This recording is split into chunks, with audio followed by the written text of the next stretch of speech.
say is that everything that has been recommended, he definitely needs and will be better for him. We are not, and ourselves, are not asking for a specific number or anything like that. We just want him to be able to, of course, make amends for this situation as much as possible, which could include some of the restitution there. I think the amount is over $100,000. Yes, we have, Your Honor. Are there any additions or corrections to that pre-sentence report? No, Your Honor, I just want to make the court aware. Mrs. Addison, the deceased's wife, would have been here today to impact. She had to go to the hospital yesterday. She's able to tune in, I believe, and watch us. The rest of Mr. Addison's family is here, and his mother is going to want to do victim impact at the end of sentencing. Okay, thank you, Mr. Nichols. Any witnesses with regard to sentencing? No additional witnesses, Your Honor. All right, Mr. Lewis, you may make argument. Okay. Judge, of course, this was a very tragic situation that has affected a lot of people. It was the decedent, Mr. Addison, his family, as well as Mr. James and his family. It was a situation where, this was a combination of a long substance abuse history of Mr. James. The assessment that's provided in the PSI here says that there was about a 20-year relationship between Mr. James and different substances over a period of time.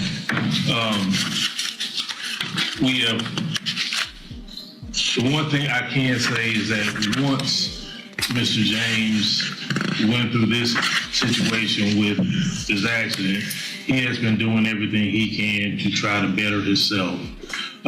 He has got his high school diploma. He's was baptized and has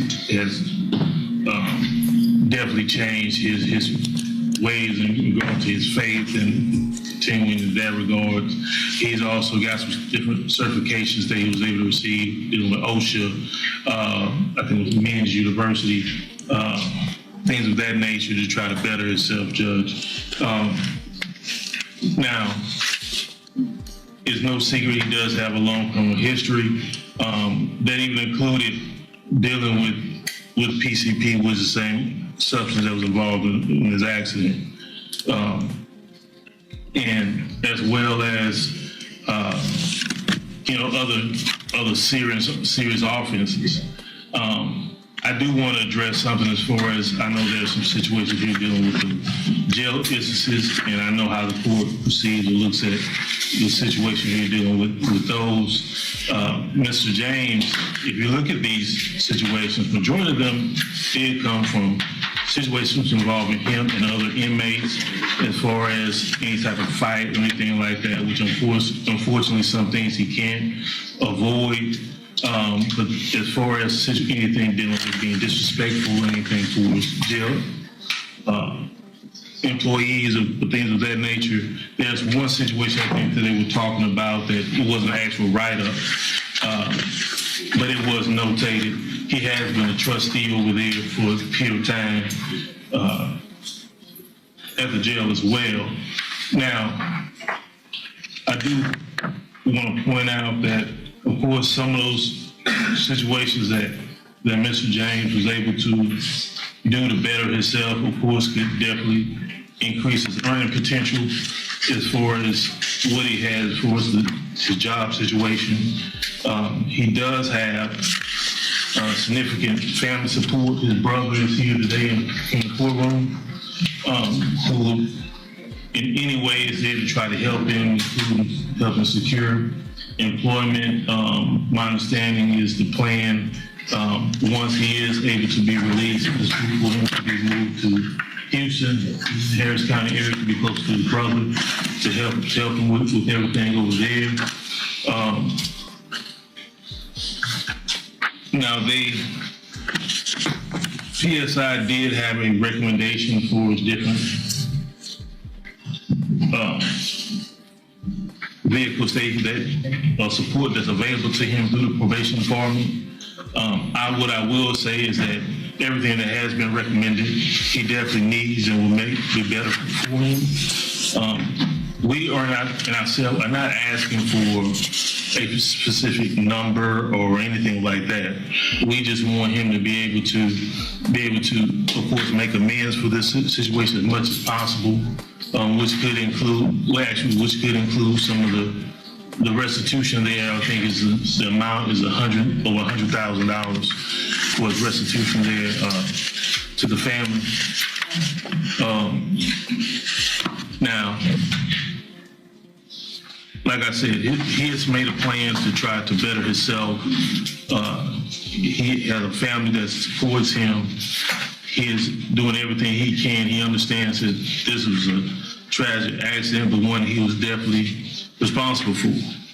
And what we're asking for is as much leniency as possible from the court, for him to be able to move forward with the situation, be able to make amends as much as possible. And I think he did provide a letter to the court as well to kind of speak to that as far as an apology letter that was to the family, his family, the family of the victim, as well as to the court judge. And I've received that. And so that's what we're asking for today, Judge, is for everything to be considered. We understand this is, you bringing that person back. He can't just go back to make amends with Mr. Addison, but he wants to try to make as much of amends he can to society and do better going forward, Judge. Thank you, Mr. Lewis. Mr. Nichols. Your Honor, I think any consideration Mr. James is due was given when he got a 50-year cap. I have no hesitation asking the court to exercise the full 50 years. This case is one of the worst intoxication manslaughters. It's on video where he plows into Mr. Addison, who's at a stoplight on a motorcycle, and while trying to get away, runs over him and the motorcycle again. It's horrific, Your Honor. What is also just inconceivable to me is that a man who's on parole for several possessions of phencyclidine, PCP, finds himself behind the wheel on PCP again. And this time it ends in the death of someone. His criminal history is extensive. It starts with minor drug offenses, then a conviction for aggravated robbery, and then I believe it's 5 drug convictions all at the same time in 2020, for which he was quickly paroled out and on parole when this happened. The fact that he gets to make plans in his mind for a day he's set free, I find rather offensive, and I think the Addison family finds offensive. They lost a son, a brother, a husband. There's nothing we can do in this courtroom makes that better. And sometimes the justice system is a poor substitute for what people lost. I think the best we can do at this point is this man spend 50 years in prison where he cannot hurt anybody else due to his own selfish decisions and continued use of substances. It's in the pre-sentence report. He minimizes his own addiction, his own dependency. He even claimed he did not know how he could have gotten PCP in his system the day this happened, that maybe he touched a bottle and it transferred through his skin, and I find that reprehensible, Your Honor, and that's why I'm asking the court for that full 50 years. All right, thank you.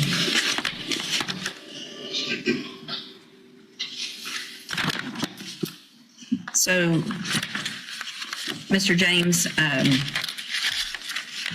couple of things that Mr. Nichols didn't say that I think are also extremely important is this isn't your first driving while intoxicated. This is your third. And so you didn't learn in 2006. You didn't learn in 2017. 2017, you got your second DWI. You were given probation. It was revoked.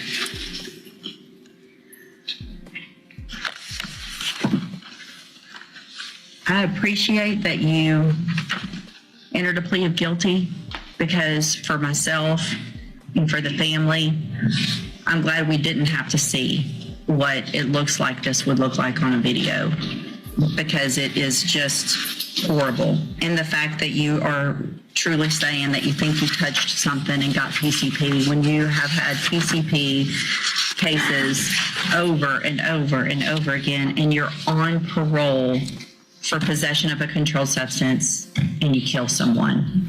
It's a nightmare. Sure, go ahead. Can I say something? You know, that night that accident happened, I've been clean the entire time I was on parole. Okay, so I stopped off at a friend's house and gave him some advice about what he was doing. And during that time, I did contact a bottle of Feds. You know, I was not high at that time at all. It was in your system. Yes, ma'am. And you know how I fight you.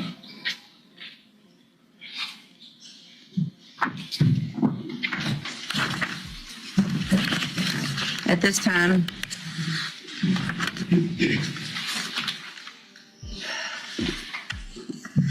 based on your history, based on the nature of this offense, I'm going to find that you entered your plea of guilty freely and voluntarily.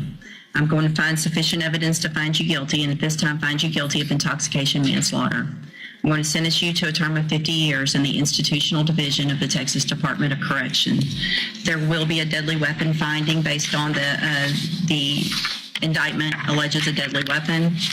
You will receive credit on this sentence for any time that you've been in custody that the law gives you the right to receive. I'm going to hand you the trial court certification that shows this was an agreement and I followed it, and so you've waived your right to appeal. I have also handed you a written admonishment regarding your ineligibility to possess a firearm or ammunition. Because of the judgment entered against you, you're eligible under Texas law to possess a firearm or ammunition. Possession of a firearm or ammunition could lead to charges against you.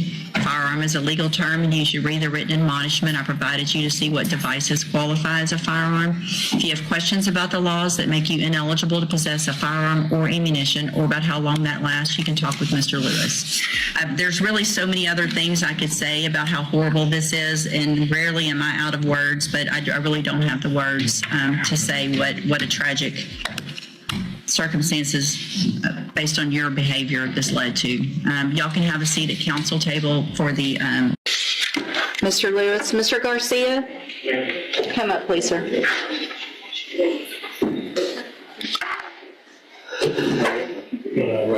Mr. Garcia, you tested positive for marijuana, amphetamines, methamphetamines, and ecstasy. Did you drive here? Oh, you're surprised about the ecstasy? Wow. Yeah. All right. So I'm going to find, obviously, that is a violation of your bond conditions. I also told you last week specifically that you had to be here on time. No, you were not here. And so I'm going to raise your bond in your case to $100,000. If you make that bond, a condition of it is that you have a drug patch on at all times, that you also have a GPS monitoring device and remain in Jefferson County since you can't seem to get here on time. We'll figure that out. Talk to your attorney. You can go back with the bailiff. Himmler on Jason Harris.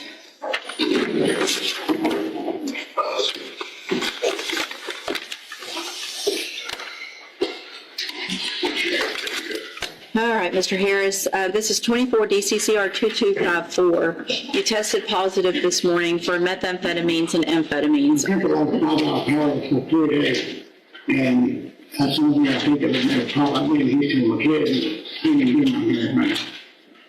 And I feel lost all our powers away. 5-hour powers is not going to test positive for methamphetamine. If you see up to 11, sure to see it, it's not, I'm going to do anything like that. I don't have the money for that. All I know is you tested positive for methamphetamine. And obviously there's some concern because you were arrested while this case was pending, and Mr. Coleman figured that out. Hold on. It was a traffic ticket. Yeah. Just hold on. I would just observe it's paraphernalia, it's a class C, and woman goes unarrestable. I mean, it is an arrestable offense, but normally it's just a ticket. So jail, I found. If you're on bond for a felony, you shouldn't. I just asked you not to say anything else right now, okay? I'm just checking on something.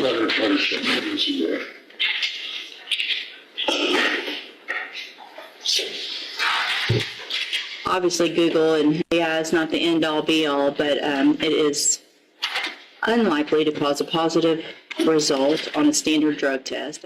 This defendant thought he could outsmart a drug test with a ridiculous excuse, claiming a 5-hour energy drink made him test positive for methamphetamine. But he completely underestimated the court. Watch as the judge literally pulls out an AI search tool right on the bench to completely debunk his lie in real time.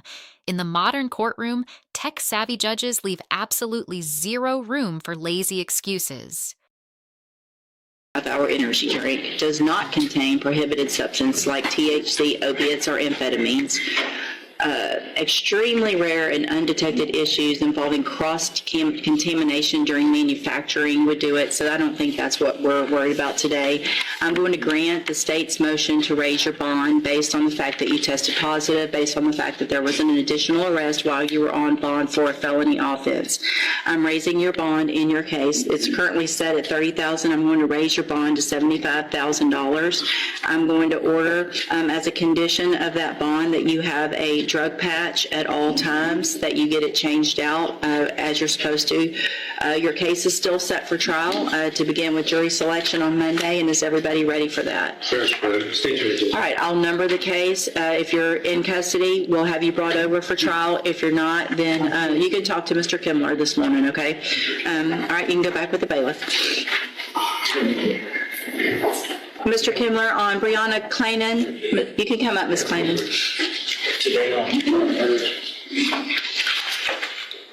All right, Ms. Clayton tested negative, which is obviously good, and No 5-hour energies. yeah, you never know about those energies. Ms. Clayton, in cause number 25, DCCR 0446, you were previously in court, entered a plea of guilty to evading arrest or detention with the use of a vehicle. I have received the pre-sentence report. Has everyone had an opportunity to review that report? Defense agent. Yes, Your Honor. Are there any additions or corrections? Nothing defense. Nothing to say, Your Honor.